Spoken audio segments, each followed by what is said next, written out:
भाग 9। मेघा घर पहुंची और ललिता बुआ के पास जा बैठी। मम्मी, मैं सोच रही हूँ कि इस लड़के को छोड़कर कोई और दूसरा बकरा देख लूं। ललिता बुआ चौंकी। क्यों, क्या हुआ? मेघा बोली। आज मिला था वो लड़का मुझे, कसम से कह रही हूँ मम्मी, वह तो हमसे भी ज्यादा जहरीला है। आपको पता है उसने मेरी कितनी बेइज्जती की। मेघा ने उन्हें सब कुछ कह सुनाया, लेकिन 2000 रुपए वाली बात छुपा ली। ललिता बुआ हैरान सी रह गई। क्या? इस कदर बेइज्जती की उस लड़के ने मेरी बेटी की? उसे तो मैं छोड़ूंगी नहीं। कौन है वह? नाम बता, अभी उसके घर जाकर उसकी क्लास लेती हूँ। मेघा बोली। मम्मी, नाम तक नहीं बताया उस लड़के ने। सच्ची बहुत अकड़ है उसमें। उसकी जिस भी लड़की के साथ शादी होगी ना, वो तो 4 दिन में ही जहर खाकर जान दे देगी। इसे बर्दाश्त करना किसी के भी बस की बात नहीं है। मतलब इतना बेइज्जत कौन करता है यार? ललिता बुआ बोली। तू रुक, इस गरम दिमाग लड़के को तो मैं देखूंगी। मेरी फूल सी बच्ची को इतनी जली कटी सुनाने की क्या जरूरत थी? ऐसा भी क्या पूछ लिया था तुमने? रहने दो मम्मी, वरना वह आपकी भी बोलती बंद कर देगा। क्यों खुद को उसके हाथों जलील करवाना चाहती हो? जब मुझे बिना कुछ कहे उसने इतना उल्टा सीधा बोल दिया, तो जब आप उसे डांटने की कोशिश करोगी तो सोचो कि आपका क्या हाल करेगा वो। ललिता बुआ सोच में पड़ गई। बात में तो दम है इसकी। कहीं सच में लड़के ने मेघा की तरह मेरी भी बेइज्जती कर दी तो? लेकिन इसे ऐसे छोड़ भी तो नहीं सकती, मेरी बेटी को सरेआम बेइज्जत जो किया है। दोपहर को स्कूल की छुट्टी होने के बाद आरुषि विविधा के पास आई। आज आप मेरे साथ चलो ना मैम। विविधा बोली। नहीं, तुम्हारे भाई को मेरा वहां आना पसंद नहीं है, और अब तो मैं भी वहां नहीं आना चाहती। मुझे कोई शौक नहीं है उस इंसान के हाथों खुद को बार बार बेइज्जत करवाने का। मैं तो पहले भी नहीं आती, लेकिन उस रोज आ गई क्योंकि तुम्हें चोट लगी थी, और वह भी घर पर नहीं था। पर अब तुम भी बिल्कुल ठीक हो और तुम्हारे भाई भी वापस आ चुके हैं, तो अब मैं उस घर में कदम तक नहीं रखूंगी। आरुषि रोनी सूरत बनाकर बोली। Ma'am please. विविधा बोली। जिद मत करो आरुषि, तुम यहाँ मिल तो लेती हो मुझसे, और फिर भी अगर मन करे तो मेरे घर आ जाना। आरुषि बोली। और दयाल काका, वह कैसे मिलेंगे आपसे? विविधा मुस्कुरा दी। वो भी घर आ सकते हैं मेरे। दोनों बात करते हुए स्कूल से बाहर की ओर चल दी। वहीं कुछ दूरी पर विक्रम खड़ा था। उसकी नजर अब आरुषि के उदास चेहरे पर पड़ी तो सोचने लगा, आरुषि को क्या हुआ? लगता है इस टीचर की वजह से ही उदास है। इसी ने कुछ किया होगा जरूर। विविधा ने दूर से ही विक्रम को देखा तो आरुषि का हाथ छोड़ दिया। जाओ, तुम्हारे भाई तुम्हारा इंतजार कर रहे हैं। मेरा और तुम्हारा साथ अब सिर्फ स्कूल तक रहेगा। वैसे भी कल तो तुम्हारा पक्का दोस्त ऋतिक वापस आ रहा है, तो अब तुम्हें हम लोगों के लिए फुर्सत ही नहीं मिलेगी। उसी के साथ पढ़ने लिखने में वक्त निकल जाएगा तुम्हारा तो। आरुषि यह सुन मुस्कुरा दी। विविधा विक्रम की तरफ नाराजगी से देखते हुए अपनी स्कूटी की तरफ बढ़ चली। विक्रम उसे जाते देख सोच रहा था, मुझे एटीट्यूड दिखा रही है लड़की, इसकी हिम्मत तो देखो। वह तो आरुषि का लिहाज कर रहा हूं, वरना। तभी आरुषि उसके पास आकर खड़ी हो गई। विक्रम उसे देख गुस्सा छोड़कर शांत हो गया। क्या बात है, मुंह क्यों उतरा हुआ है तुम्हारा? आरुषि बोली। कुछ नहीं। विक्रम थोड़ा सख्ती से बोला। मैं कुछ पूछ रहा हूं आरुषि, जवाब दो। किसी ने कुछ कहा? आरुषि धीरे से बोली। मेरी बेस्ट फ्रेंड ने मेरे घर आने से मना कर दिया है, क्योंकि आप हमेशा उन्हें डांटते रहते हो। विक्रम यह सुनकर चुप पड़ गया। आरुषि ने नजरें उठाकर उसकी ओर देखा। आप यह नहीं पूछोगे कि मेरी बेस्ट फ्रेंड कौन है?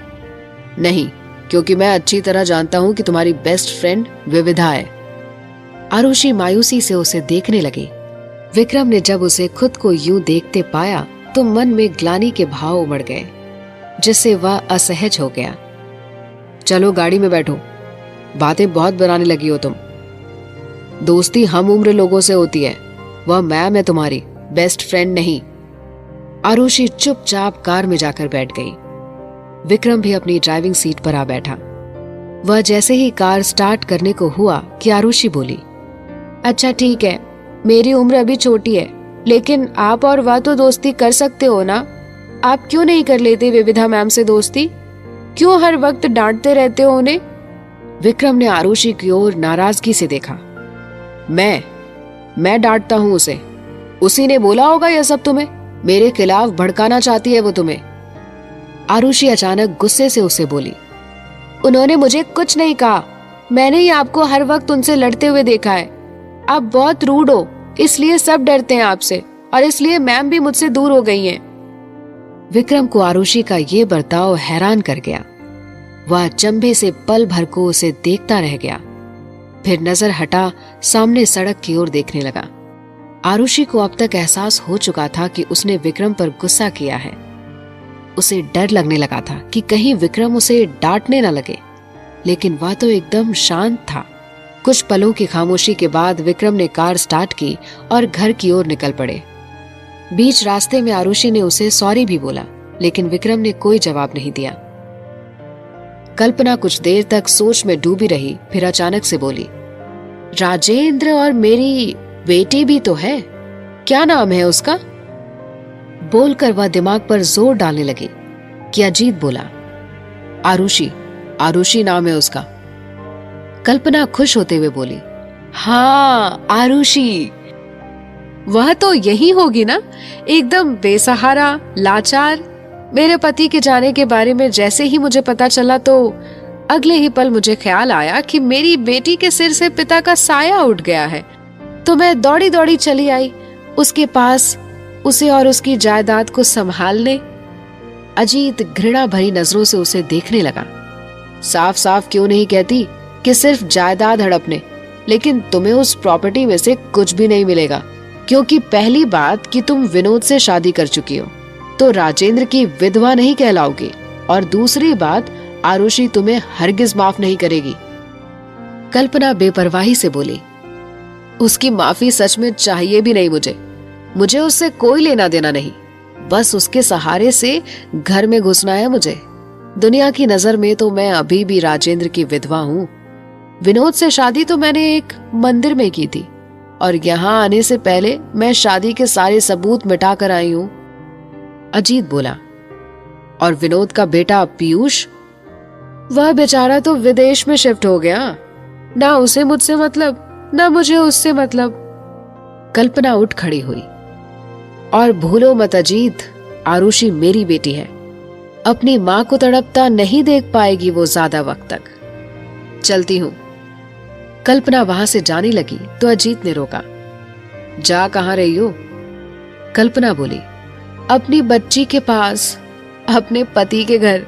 मेरी बच्ची अकेली है और नाबालिग भी, तो उसकी और सारी जायदाद की जिम्मेदारी मेरी ही तो है। अजीत हंसते हुए खड़ा हुआ। वह कहावत नहीं सुनी है तुमने, शेर को सवा शेर मिल ही जाता है। कल्पना ने बोला, कहना क्या चाहते हो तुम? अजीत बोला, दौलत के लालच में एक बात तुम भूल ही गई। क्या भूल गई हूं मैं? राजेंद्र चौहान का बेटा, जिस जायदाद पर तुम्हारी नजर है, उसी जायदाद का एक और वारिस है, और वह बच्चा नहीं, बालिग है। कल्पना अब एकदम से बोल उठी, उस विक्रम चौहान की बात कर रहे हो? यह सुनकर अजीत जोर से हंसा। कमाल है ना कल्पना, तुम्हें अपनी बच्ची का नाम याद नहीं, लेकिन विक्रम का नाम याद है। कल्पना बोली, बहुत अच्छे से याद है, क्योंकि उसकी नजरों में मैंने अपने लिए बेइंतहा नफरत जो देखी है। हम भले ही अपने दोस्तों के नाम भूल जाएं, लेकिन दुश्मनों के नाम हमेशा याद रखने चाहिए। अजीत बोला, बिल्कुल सही कहा तुमने। कल्पना बोली, लेकिन विक्रम तो 4 साल पहले ही जालंधर छोड़कर लुधियाना जा चुका है। उसका राजेंद्र से कोई मतलब नहीं था। अजीत बोलता है, लेकिन राजेंद्र चौहान ने उसे कभी नहीं छोड़ा, और तुम्हारे भागने के बाद तो वह राजेंद्र चौहान के लिए और भी प्यारा हो गया था। अब ना तुम्हारे पास जायदाद है और ना ही आरुषि। कल्पना हैरानी से बोली, क्या मतलब है तुम्हारा? राजेंद्र का सबसे खास आदमी दयाल आरुषि को अपने साथ लुधियाना ले गया था राजेंद्र की मौत के बाद। इस बात को लगभग 2 महीने हो चुके हैं। तुम अपना वक्त जाया कर रही हो। कुछ और तरीका सोच लो पैसा कमाने का, क्योंकि तुम भी जानती हो और मैं भी कि विक्रम चौहान तुम्हें एक फूटी कौड़ी तक नहीं देगा। कल्पना बोलती है, जानती हूं, लेकिन उससे मांगेगा कौन?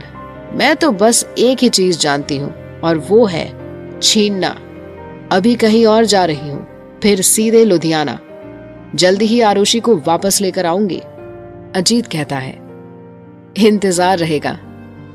घर आकर आरुषि ने दयाल काका को बताया कि विविधा ने घर आने से मना कर दिया है। अब तो गिफ्ट भी नहीं लेंगी। आरुषि ने यह भी बता दिया कि कैसे उसने विक्रम पर गुस्सा किया, लेकिन विक्रम ने कोई जवाब नहीं दिया और उसे घर के बाहर छोड़कर चला गया है।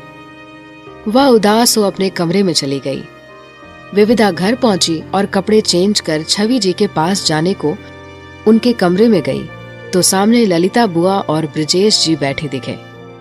उन्हें देख वह जैसे ही वापस लौटने लगी कि ललिता बुआ ने उसे टोका, अरे विविधा, गुड़िया जरा इधर तो आओ। ऐसे मुझे देख कहाँ वापस जा रही हो? बुआ जी की तरफ देख मुस्कुराने के बाद विविधा बोली, नहीं बुआ, वह तो मुझे माँ से काम था तो इसलिए वापस जा रही थी। ललिता बुआ बोली, छवि तो किचन में चाय और गर्मा गर्म भजिया बना रही है, तुम जरा हमारे साथ बैठो। विविधा का जरा भी मन नहीं था, लेकिन तब तक ब्रिजेश जी बोल पड़े, आ भी जाओ, बुआ कब से कह रही हैं, बड़ों की बात नहीं टाला करते। विविधा ना चाहते हुए भी उनके पास जा बैठी। ललिता बुआ की नजर विविधा को पहने हुए ब्लू टॉप पर पड़ी तो बोली, बेटिया तुम अब बड़ी हो गई हो, देखो तो जरा कितनी छोटी बाजू है इसकी। भले घर की लड़कियों को यह सब शोभा नहीं। वह पूरी बात भी नहीं बोल पाई थी कि विविधा मुस्कुराते हुए बोली, बुआ जी, दरअसल यह टॉप मेरा नहीं, मेघा दी का है। इसे खरीदने के 1 महीने बाद ही उनका इससे मन भर गया था तो ये मुझे दे दिया और मैं इसे घर में ही तो पहन रही हूँ। ललिता बुआ बुरी तरह सकपका गईं, फिर बात संभालने की कोशिश करते हुए बोली, मन नहीं भरा था, मैंने ही बोला था उसे कि बाजू सही नहीं है, तुम पर ज्यादा अच्छा लगेगा ये टॉप, और क्या पता बाजू सही आए तेरे, लेकिन तेरे साथ भी यही दिक्कत हो रही है। विविधा अब उठ खड़ी हुई, बुआ जी, मैं आपके ठूसने के लिए, मेरा मतलब है खाने के लिए भजिया और चाय लाती हूँ। वह अब कमरे से बाहर निकल गई। ब्रिजेश जी बोले, अरे दीदी, आप ना बहुत परेशान होती हो, बच्चियों को थोड़ा बहुत फैशन कर लेने दिया करो, शादी के बाद भला कहाँ वक्त होगा यह सब करने का इनके पास। ललिता बुआ हंस दी, मेघा को तने ही बिगाड़ रखा है लाड प्यार में, तभी तो मॉडर्न कपड़े पहनती है, कहती है मामा जी ने परमिशन दे रखी है। ब्रिजेश जी बोले, आप भी तो मेघा से ज्यादा विविधा के बारे में सोचती हो। दयाल काका ने अब विक्रम को फोन किया। उसने कार एक साइड पार्क की और कॉल रिसीव की। दयाल काका बोले, बिल्कुल अपने जैसा ही बनाने का इरादा है क्या आरुषि को? जानते भी हो कितनी गुस्सा हो गई है वह, और वो भी तुम्हारी वजह से। विविधा ने भी यहाँ आने से मना कर दिया है, तुम्हारी कड़वी बातों की वजह से। विक्रम गुस्से से गरजा, तो ना आए, हमें भी भला कौन सा फर्क पड़ता है, मैं मेरी बहन का ख्याल खुद रख सकता हूँ, बाहर वालों की जरूरत नहीं है मुझे। दयाल काका बोले, विक्रम ने उनकी बात काट दी। ऑफिस जा रहा हूँ, फालतू की बहस के लिए टाइम नहीं है मेरे पास। आरुषि को आज थोड़ा बाहर घुमाने ले जाइएगा, थोड़ा मन बहल जाएगा। विक्रम ने कॉल कट कर मिस्टर गुप्ता को फोन किया। हेलो अंकल, मैं कल जालंधर आ रहा हूँ, आप बस सारे पेपर्स तैयार रखिएगा। उधर दयाल काका सोचने लगे, लगता है मुझे ही कुछ करना पड़ेगा इनका, लेकिन क्या? किचन में विविधा छवि जी से ललिता बुआ की शिकायत कर रही थी। जब देखो हर बात पर टोकती रहती हैं, जैसे पूरी दुनिया की लड़कियों का ठेका इन्होंने ही ले रखा है, सिवाय अपनी बेटी को छोड़कर। इन्हें चाय और भजिए दो ताकि यह सब ठूस कर मंत्रा बुआ यहाँ से जाएं, वरना बाबूजी के दिमाग में पता नहीं क्या क्या भरती रहेंगी तब तक। छवि जी भी हंसने लगी। तू परेशान मत हो, यह तो इनका रोज का है। अपने कमरे में जाकर आराम कर, मैं कुछ देर में तेरे लिए भी लाती हूँ। मुझे पता है कि तुझे मेरे हाथ के भजिए बहुत पसंद है, इन्हें खाकर तेरा दिमाग फ्रेश हो जाएगा। विविधा वहां से निकल अपने कमरे में आकर लेट गई और आंखें बंद कर थोड़ी देर सोने की कोशिश करने लगी कि उसकी नजरों के सामने विक्रम का चेहरा आ गया। वह हड़बड़ाकर आंखें खोल उठ बैठी। हे भगवान, राहु केतु जैसी यह दोनों माँ बेटियां क्या कम थी मेरी जिंदगी में, जो इस शनि जैसे विक्रम को भी भेज दिया आपने और शनि राहु केतु की तिगड़ी ही बना दी। बेचारी आरुषि कितना उदास हो रही थी, लेकिन मैं वहां नहीं जाऊंगी। मेरी भी कुछ सेल्फ रिस्पेक्ट है। आरुषि मुझसे स्कूल में मिल लिया करेगी और दयाल अंकल, वो भी तो कभी मुझसे मिल सकते हैं। कम से कम उस ड्रैकुला 2.0 का चेहरा तो नहीं देखना पड़ेगा मुझे। तकरीबन आधे घंटे बाद ललिता बुआ अपना छोटा सा पेट भरकर वहां से रवाना हो गईं और ब्रजेश जी अपने हिसाब किताब में जुट गए। छवि जी और विविधा साथ बैठकर चाय भजिए का आनंद लेने लगी। छवि जी बोलती हैं, क्या बात है विविधा, कुछ शांत लग रही हो? ऐसी तो कोई खास बात नहीं है। छवि जी बोली, कैसी भी हो बता तो। विविधा ने उन्हें बताया कि आज कैसे उसने आरुषि को साफ मना कर दिया है कि वह उसके घर नहीं आएगी, लेकिन आरुषि की उदासी उसे अच्छी नहीं लग रही थी। छवि जी बोली, सब सही हो जाएगा, बच्ची है वो, संभल जाएगी। दोनों माँ बेटी अभी आपस में बात कर रही थी कि दयाल काका का फोन आया। विविधा ने कॉल रिसीव की। वह कुछ बोलती कि दूसरी तरफ से दयाल काका के बुरी तरह खांसने की आवाज आई। विविधा ये सुन परेशान हो गई। अंकल, क्या हुआ है आपको? दयाल काका बोले, कुछ नहीं, थोड़ी तबीयत खराब हो गई है, पूरा बदन टूट रहा है, लगातार बुखार भी है थोड़ा। विक्रम तो यहाँ है नहीं, ऑफिस में है, उसे परेशान नहीं कर सकता। फैमिली डॉक्टर भी कॉल रिसीव नहीं कर रहा। आरुषि बिटिया अभी बच्ची है तो सोच रहा था कि तुम यहाँ आ जाओ तो तुम्हारे साथ डॉक्टर को दिखा लेता हूँ। विविधा काका के झूठ को समझ गई। अंकल प्लीज बंद कीजिए नाटक, बहुत पुराना तरीका है यह। साफ पता चल रहा है कि यह सब आपके दिमाग में पक रही खिचड़ी का नतीजा है। आरुषि ने बताया होगा आपको कि मैं अब उस घर में नहीं आऊंगी, तो इसलिए आपको यह नाटक सूझ रहा है। लेकिन मैं भी टीचर हूँ, शैतान बच्चों की शैतानियां अच्छे से पकड़ लेती हूँ। दयाल काका और छवि जी विविधा की इस बात पर हंसने लगे। दयाल काका बोले, अब तुमने जब पकड़ ही लिया है तो मेरी भी मजबूरी समझो।